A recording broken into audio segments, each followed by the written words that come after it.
Good morning बच्चों। चलो पढ़ाई शुरू करिए। स्टेट्स ऑफ मैटर चैप्टर के अंदर आज आप सम्स सॉल्व करने वाले हो और बिना sums physical chemistry it does not exist. Sums नहीं किए तो फिर क्या केमिस्ट्री किया, है ना। चलो सम्स को सॉल्व किया जाए। प्रॉब्लम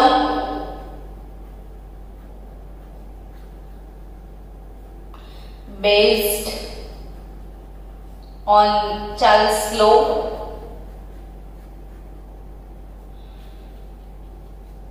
सबसे पहला क्वेश्चन, एट कांस्टेंट प्रेशर, और वो क्या लिखना है ना, at constant pressure and 125 degree Celsius temperature, helium is filled in a container having 2 liter volume, having 2 liter volume.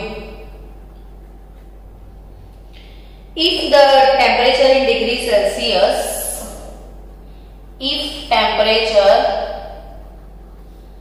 in degree Celsius is double,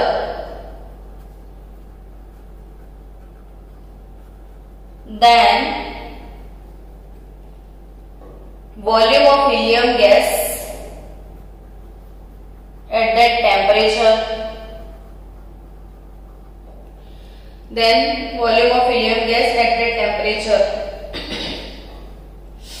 चलो आई थिंक मेरी जरूरत ही नहीं पड़नी चाहिए, आप आसानी से सॉल्व कर पाओगे।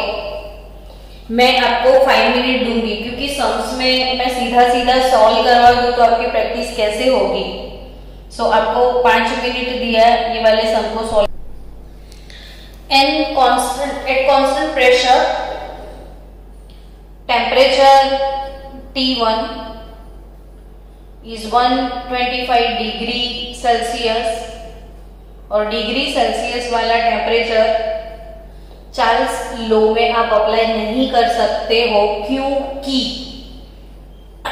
हमने क्लियरली ऐसा बोला था कि volume of gas is directly proportional to its absolute temperature, not degree Celsius temperature, and absolute temperature is nothing but Kelvin temperature.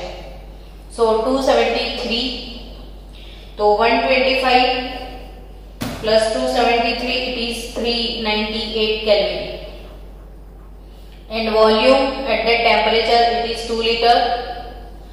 Now temperature उसको डबल करना है डिग्री सेल्सियस वाला, तो it will 250 degree Celsius, again plus 273 किया जाए तो ये हो जाएगा 523 केल्विन। ने वॉल्यूम V2 वो कैलकुलेट करना है। So according to Charles uncle V1 upon T1 is V2 by T2. So what about V2? तो V1 T2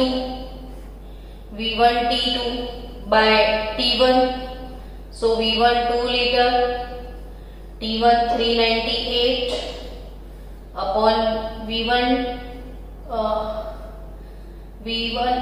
T2 by T1, so T2 523 upon 398, तो 2 into 523 upon 398, 2.628 liter. Your answer is 2.628 liter. So आपको याद रखना है बच्चों कि compulsory आप kelvin temperature ही use करोगे। चलो ऑन नेक्स्ट क्वेश्चन सॉल्व किया जाए।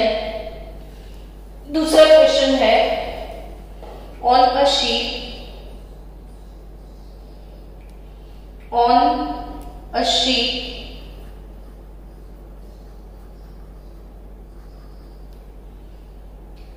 sailing in Pacific Ocean where temperature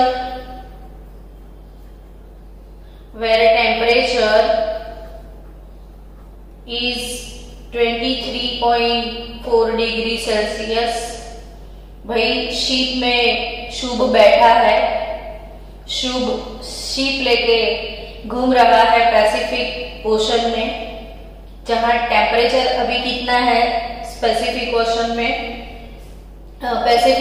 temperature है 23.4 डिग्री सेल्सियस, और वो बलून फूला रख के बैठा है। तो a balloon is filled with 2 litre air. एक बलून फुला के बैठा है, वो 2 लीटर एयर जिसमें है। What will be the volume of the balloon? What will be the volume of balloon? What will be the volume of balloon when ship reaches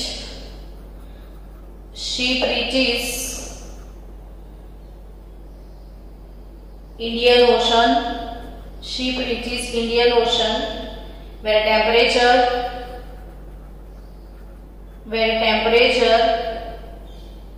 is 26.1 degree Celsius. चलो fast students, आप इसको calculate करो। मैंने चलो T1 Indian ocean, Pacific ocean 23.4 degree Pacific ocean में है, ये Indian ocean में है। केल्विन टेम्परेचर दोनों का हो जाएगा 296.4 केल्विन, और ये हो गया दूसरा 299.1 केल्विन। नाउ बलून में वॉल्यूम V1 जो है वो 2 लीटर था। V2 should be calculated here. So V1 upon V2, V1 by V2, according to Charles uncle, V1 upon T1 और V2 by T2। तो V1 by V2, T1 upon T2 whatever, आप कुछ भी लिख सकते हो यहाँ पे। तो आपको कैलकुलेट करना है V2, so V1 T2 by T1, so V1 2 litre, T2 299.1 और T1 जो है 296.4। तो your answer will be 2.018 litre. चलो अब आपकी टेक्स्ट बुक है ना सबके पास, तो उसकी एक्सरसाइज देखो, टेक्सचुअल एक्सरसाइज। और टेक्सचुअल एक्सरसाइज में question number 11, text book exercise problem 11, और 11 नंबर वाला प्रॉब्लम खोल के बैठो, देखो, फिर मुझे बताओ। चलो मैंने इसके लिए भी टाइम दिया। चलो 5.11 नंबर का जो क्वेश्चन है टेक्स्ट बुक में, वो फास्ट हम लिखना पड़ेगा ना, मुझे तो लिखते हैं, आप भी नोटबुक में लिखो, हम लोग साथ साथ लिखते हैं। A student forget to add the reaction mixture. A student forget to add the reaction mixture to the round bottom flask। यानी एक बच्चा है जिसके पास एक राउंड बॉटम फ्लास्क है और उस फ्लास्क को वो गर्म करने के लिए रखता है, लेकिन अंदर कुछ भी डालने भूल गया, वो जो भी मटेरियल फ्लास्क में लेना था वो भूल गया, सिर्फ उसने फ्लास्क को गर्म करने के लिए रख दिया। So student forget to add the reaction mixture to the round bottom flask at 27 degree Celsius, but instead of that he or she placed the flask on flame, reaction mixture डाले बिना ही 27 degree Celsius पे उसने flame पे रख दिया। After a lapse of time, he realized his mistake and using pyrometer, he found the temperature. Using pyrometer, he found the temperature of the flask. He found the temperature of the flask was 477 degree Celsius. बाप रे बाप। What fraction of air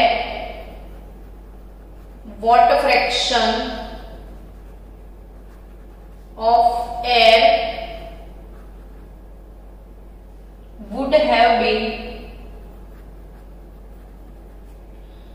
have been expelled out?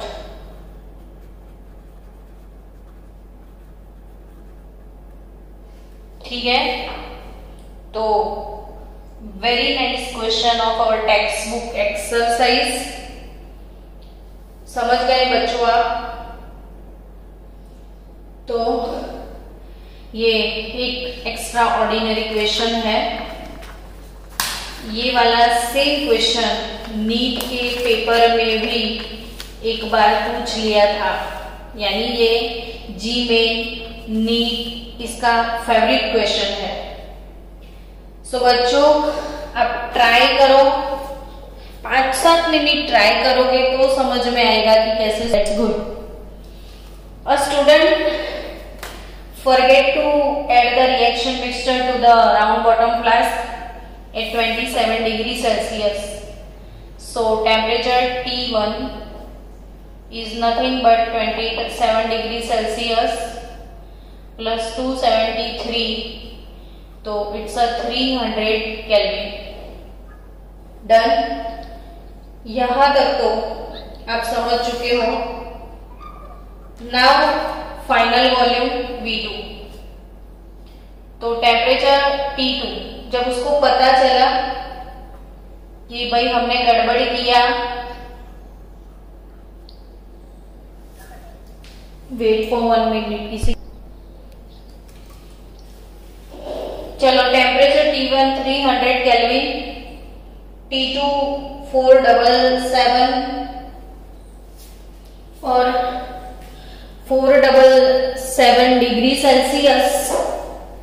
तो kelvin में कितना होगा?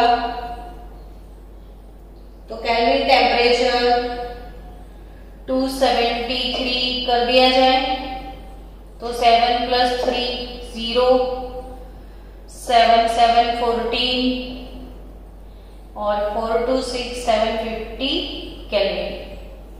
So again our next temperature will be 750 Kelvin। अब आपको करना क्या है इसमें, तो सपोज कर लो कि suppose initial volume of flask or initial volume of air in flask is nothing but V। तो V1 is V and V2 to be calculate. So according to Charles uncle, V1 upon T1 is equal to V2 upon T2। So V1 यानी कि V temperature T1 300, V2 calculate करना है और temperature T2 750। तो इसको यहाँ पे सीधा लिख दो। तो V2 क्या मिलेगा आपको 2.5 V मिलेगा। सो V2 2.5 V। टेम्परेचर इंक्रीज होता है तो ऑब्वियसली वॉल्यूम इंक्रीज होता ही है। सो कितना वॉल्यूम इंक्रीज होगा, यानी कि वॉल्यूम ऑफ एयर जो कि है volume of air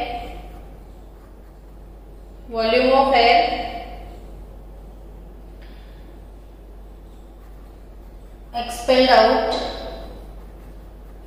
is nothing but V2 minus V1। सो देखो पहले टेम्परेचर कम था, फिर टेम्परेचर इंक्रीज हुआ। चार्ल्स अंकल ने क्या बोला, V प्रोपोर्शनल टू T। अगर टेम्परेचर इंक्रीज होगा तो वॉल्यूम भी इंक्रीज होगा। सो अभी वॉल्यूम हो गया है 2.5 V जितना। तो कितनी एयर जो है volume of air expelled out V2 minus V1 जितना एयर बाहर चला गया और वो कितना होगा, तो it is 2.5 V minus V, तो it is 1.5 V। Now what is our question here. तो क्वेश्चन क्या था पता नहीं, what fraction of air would have expelled out. तो what fraction of air would have expelled out, तो fraction निकालना है। तो fraction of air expelled out या परसेंटेज भी बोल सकते हैं आपको। तो फ्रैक्शन कैसे निकालोगे, तो एटलीस्ट जो एक्सपेल्ड आउट एयर है वो 1.5 V है और एक्चुअल वॉल्यूम 2.5 V है। तो 15/25 यानी 3/5। अब आपको परसेंटेज में पूछते हैं तो इनको 100 से मल्टीप्लाई कर दो। ये फ्रैक्शन पूछा है तो 3/5, अगर परसेंटेज पूछा है तो 3/5 इंटू 100 कर लो, तो it is 60%। Percentage, what percentage of air expelled out, तो 60%। और fraction of expelled out air, तो 1.5 एक्सपेल्ड आउट और फ्रैक्शन तो टोटल 2.5 था, इसमें से चला गया 1.5, तो इट इज 1.5/2.5, तो 3/5 इज योर आंसर। तो ये हो गया चार्ल्स अंकल का प्रॉब्लम जो कि हमारी टेक्स्ट बुक में था।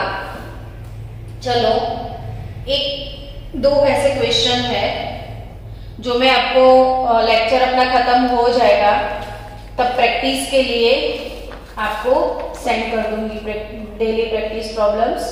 अब नेक्स्ट हमारे लिए कौन है, तो गैल्यूसेक uncle. गैल्यूसेक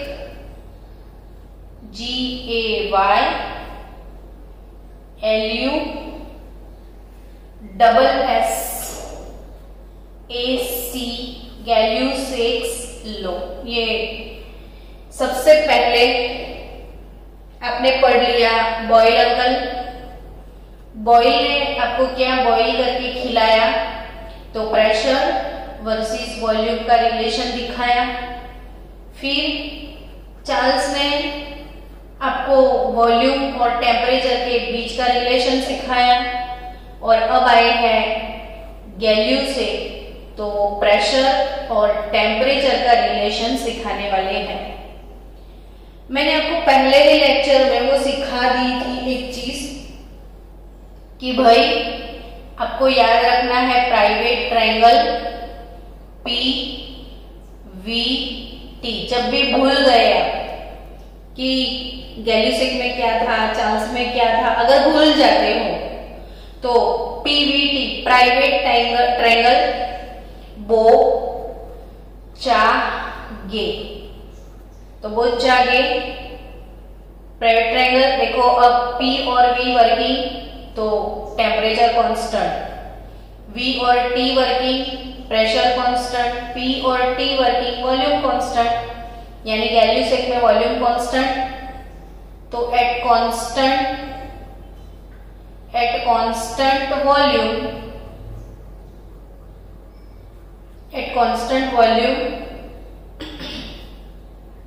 pressure of fixed amount of gas, pressure of fixed amount of gas is directly proportional to its absolute temperature। चलो सब लोग मेरे साथ एक बार फिर से गैल्यूसेक अंकल को याद करो कि गैल्यूसेक लॉ क्या है। For constant volume pressure of fixed amount of gas, बीच में आपको याद रखना है फिक्स्ड अमाउंट ऑफ गैस। कितना सिंपल है, पी, उनको पीटी खेलना पसंद है, उनको वीटी पहनना पसंद है, इनको तो सब उल्टा पुल्टा करना पसंद है। तो P proportional to T, P यानी प्रेशर, T यानी टेम्परेचर, डायरेक्ट रिलेशन, इतना तो मेंशन करना है। और क्या मेंशन करना है? Volume constant. At constant volume pressure of fixed amount of gas is directly proportional to its absolute temperature. So P proportional to T here. So P is equal to K into T. So P by T is equal to constant K. So what we can say here, P1 by T1 is P2 over T2। तो आपको sum solve करने के लिए P1 by T1, P2 by T2 फॉर्मूले की जरूरत है।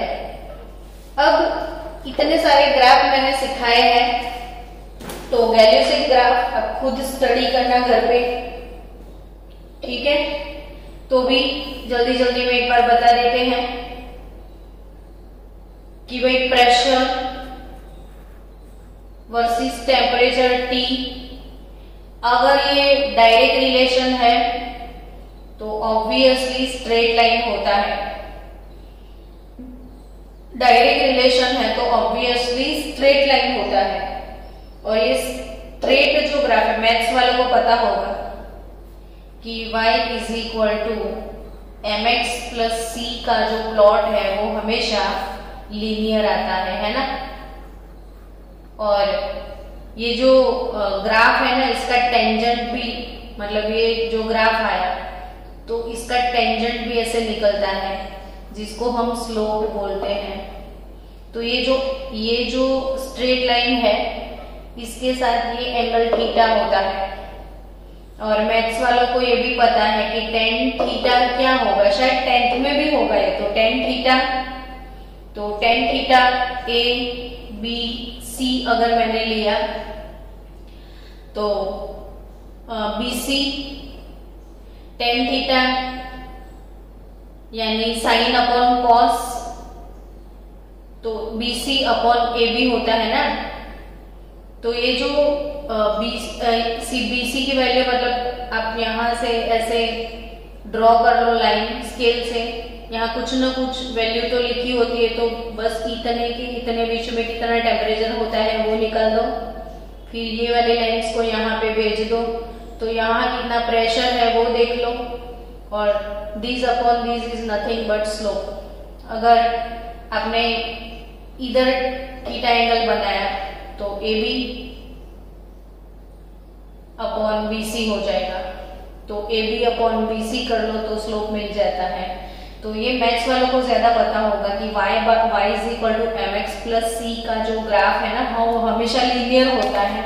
और जी मेन वालों के लिए खास मैं एक चीज बता दूं कि हमने चार्ल्स अंकल के लिए वो फॉर्मूला डिराइव किया था कि Vt is equal to V naught plus V naught upon 273 into T। Vt is equal to, है ना, याद आया? ये जस्ट कॉम्पिटिटिव और नॉलेज के लिए मैं सिखा रही हूँ। जो शार्प बच्चा है, जिसको समझ में, सबको समझ में वैसे आ जाएगा, ये फॉर्मूला मैंने सिखाया था। अब y is equal to M X plus C का मतलब क्या होता है, लीनियर है तो मैं समझाती हूँ आपको, क्योंकि 12th में आपको रोज ही जरूरत पड़ेगी कि y is equal to M X plus C का मतलब होता है कि जो y एक्सिस है, ये y एक्सिस, उस पे y का वैल्यू रहता है, x एक्सिस पे x का वैल्यू होता है, ग्राफ जो कि है वो स्ट्रेट लाइन होता है। यहां इतना जो पोर्शन मिला ये C होता है, इंटरसेक्शन, समझ रहे हो, इंटरसेक्शन पॉइंट C होता है। और जो स्लोप होता है यहां से मिलता है, जिसको हम टेंजेंट यानी स्लोप बोलते हैं, वो हमेशा m होता है। तो ये चीज याद रखो, y is equal to M X plus C के लिए y एक्सिस पे y, x पे x, स्ट्रेट लाइन, ये इंटरसेप्ट, इतना जो वैल्यू है इसे क्या बोला जाता है, इंटरसेप्ट वैल्यू। तो इंटरसेप्ट विल बी c और जो स्लोप मिलेगा, स्लोप विल बी m। अभी कभी आपको जी मेन में या कहीं पे अगर ऐसा कोई क्वेश्चन आया है, पूछा है कि भाई इसको कंपेयर किया जाए y is equal to M X plus C के साथ, तो ग्राफ कैसे प्लॉट किया जाता है, तो y एक्सिस पे y यानी vt,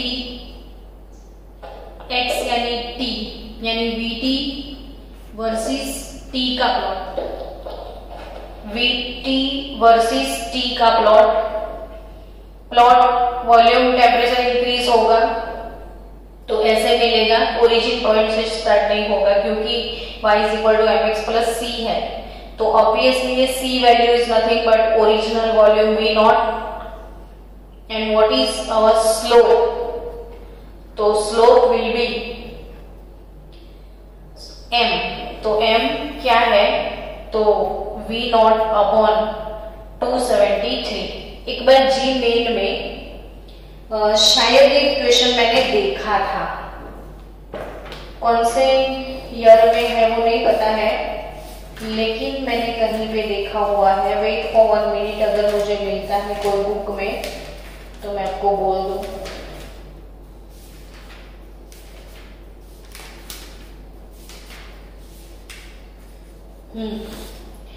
ये क्वेश्चन ऐसे था कि according to Charles' law, if we plot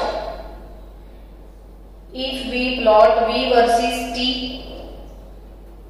V versus T, ये V versus T, VT, V है T टेम्परेचर यानी वॉल्यूम वर्सेस टेम्परेचर प्लॉट, तो what is the slope of this linear graph, ऐसे question पूछ लिया था। According to Charles' law, if we plot V versus T graph, then what is the slope of linear graph? तो ये जो linear graph ऐसे मिलेगा, VT, चार्ल्स अंकल का ये फॉर्मूला है, VT is equal to V naught plus V naught by 273 into T।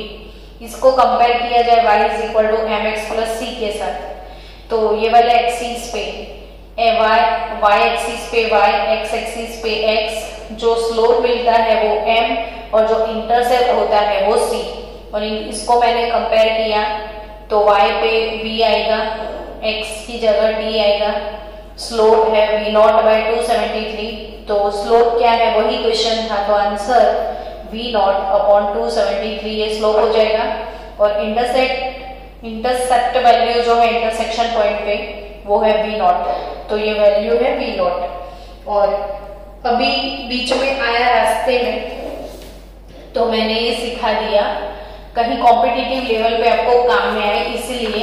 वैसे हम 12th में जब फिजिकल केमिस्ट्री पढ़ेंगे तो हर एक चैप्टर में ये कंपैरिजन आती ही है, यानी फिर से एक बार समझ लो कि y is equal to mx plus C जैसा अगर कोई इक्वेशन है तो इसका मतलब होता है y एक्सिस पे y का वैल्यू, x एक्सिस पे x का वैल्यू, स्ट्रेट लाइन ग्राफ होता है, ये इंटरसेप्ट बोलते हैं वो c देता है, और ये जो ग्राफ है इसका स्लोप निकलता है और स्लोप का वैल्यू जो है वो m होता है। तो ये स्लोप से m मिलेगा, इंटरसेक्शन मिलेगा, y एक्सिस पे जो क्वांटिटी होती है, x पे जो क्वांटिटी होती है, सबका रिलेशन ये होता है y is equal to mx plus c।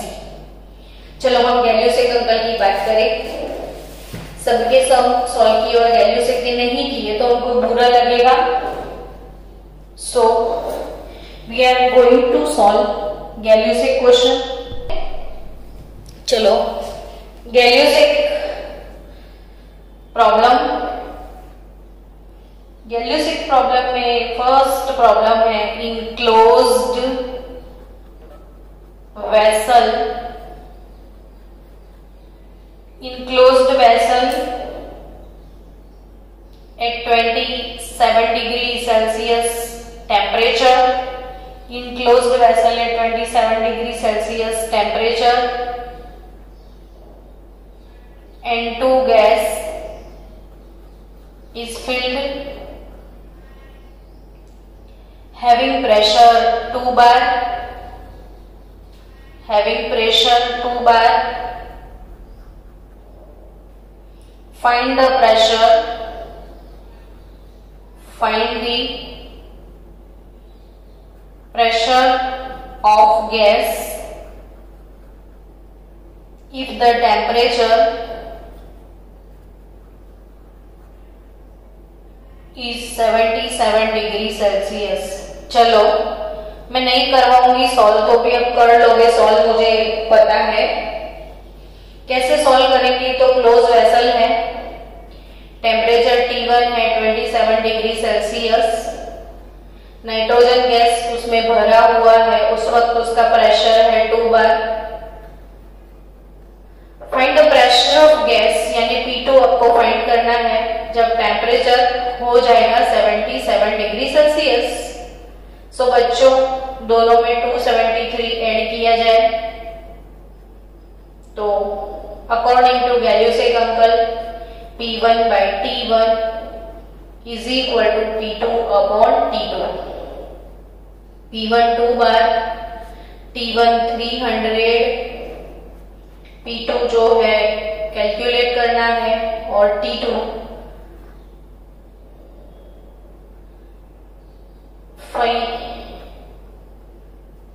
350। So P2 is nothing but 350 into 2 divided by 300,